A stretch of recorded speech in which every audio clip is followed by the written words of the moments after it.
everybody, I'm Tom Vasel. Welcome to Look Back. This is a series of reviews, or a series of look back at reviews that I've done in the past from 1, 5, 10, and 20 years ago. And I tell you what I think about them today, if I think about them all. So let's go back 20 years ago this week. I took a look at a game called Word Blind, which I gave the dreaded 1 out of 10 to.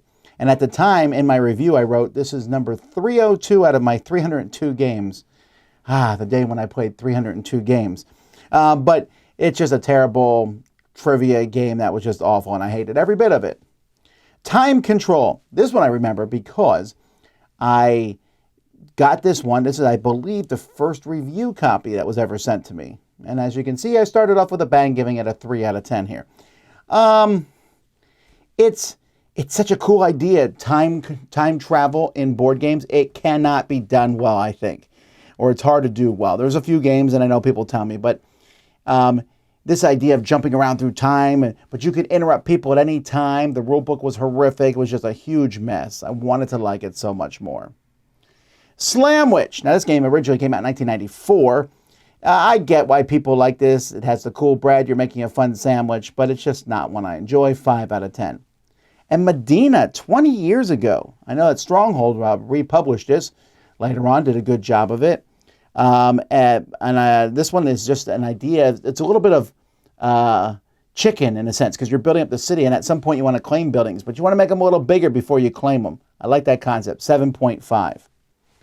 All right, 10 years ago, I reviewed another old game, Rubik's Race, which is just flipping a card over, then shuffling things around till they make it match. That's fine. It's okay. 6 out of 10. Flux, the board game. I do not like Flux at all. Flux, the board game, was better. Still not one I want to play all the time. 6 out of 10.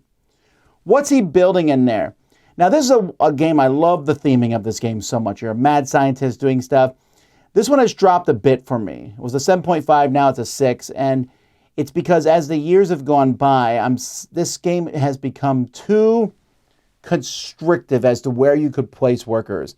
There was just too few things you can do. This game needs to be opened up just a bit, and then I think this game would have really taken off.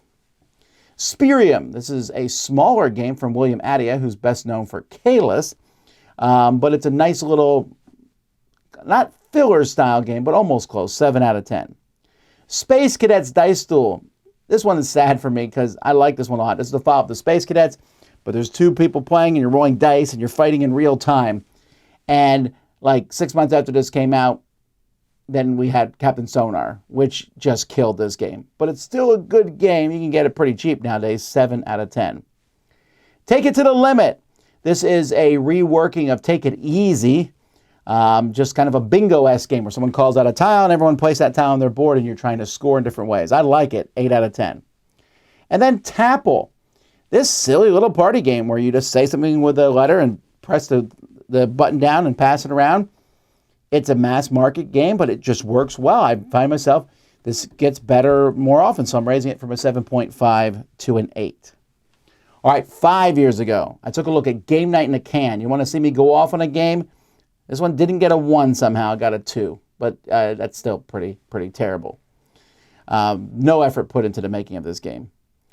Pikoko, this is a peacock-themed game, a trick-taking game, but your cards are facing everybody else. Esoteric and interesting, but not one I want to play all the time. 6 out of 10. Mint Delivery. Mint, the very first game, Mint Works, was so good, and they've never been able to come in. They've made some pretty bad ones. But Mint Delivery was okay about picking up and delivery. Some people liked it more. I just found it to be okay. 6 out of 10. Disney Villainous. 5 years ago, this game came out, and still going very strong with Marvel and Star Wars and such. And they've had their ups and downs, but that initial set really still nice and easy for people to get into. I'm glad it sold at stores like Target. 7 out of 10. Connect 4 Shots. Have you ever gone to Chuck E. Cheese and played the basketball Connect 4? That's what this is, but with ping pong balls. I don't know why. I like that. 7 out of 10. Founders of Gloomhaven. This one I'm giving a 7 to, although I may never play it again because it's very difficult. This has nothing to do with Gloomhaven. It's a heavy Euro-style game about building the city of Gloomhaven, but it is very thinky. You have to wrap your mind around it. Pantone, the game. This one actually disappoints me because I was always hoping there'd be expansions for this one. This is where you take some cards that are colors and you put them on a table trying to show people, to get them to guess something. And it's usually cartoon characters and such, and it's not as hard as you think. I thought it was pretty clever. 7 out of 10. Hail Hydra. This one I dropped a bit from a 9 to an 8. This, I was very much adored this game when it came out. The idea, I like social deduction games, and a Marvel one is really good. But several other really good social deduction games have come out since then, and I've cooled on the genre slightly, which is why it's an 8, but it's still a very good one. War Chest, 8.5. This 2 or 4 player game about pulling chips from a bag, designed by David Thompson, who's probably better known for Undaunted series now.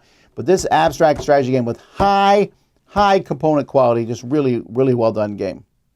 And then Western Legends, 5 years now. Western Legends, one of the ultimate sandbox style games where you can just do what you want. You want to be a criminal, you want to be a law keeper, you want to just rustle cattle or deliver cattle, rob banks, all kinds of stuff you can do in this game. 9 out of 10.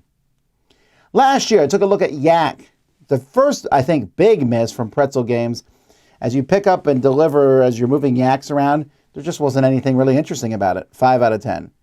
Scandalo. This was the sequel to Awkward Guests. I like Awkward Guests. Who killed the person? Scandalo.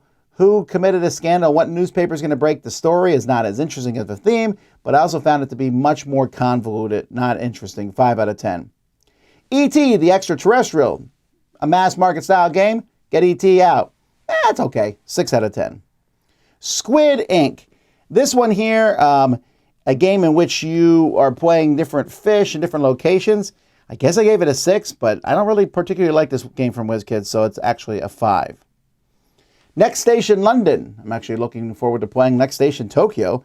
This roll and write game, I thought it was very, very, very good. Now, Chris loves it. I like it a lot too, though. 8 out of 10. Nightmare Productions, this remake of Trump Fabric, where you're making movies about horror creatures. I like the theme a lot, but I really like the system from Reiner Knizia. It's one of his best games, a 9 out of 10. And then Oathsworn. I'm upping this one from an 8.5 to a 9, because I'm playing a lot of these campaign games now, and I think this one holds up. It has one of the best fighting systems of any game. It has one of the best stories of any game, and that's a pretty good combo. So there you go, folks. Those are games that I reviewed 1, 5, 10, and 20 years ago. I'm Tom Vasel, and you've been watching Look Back on the Dice Tower.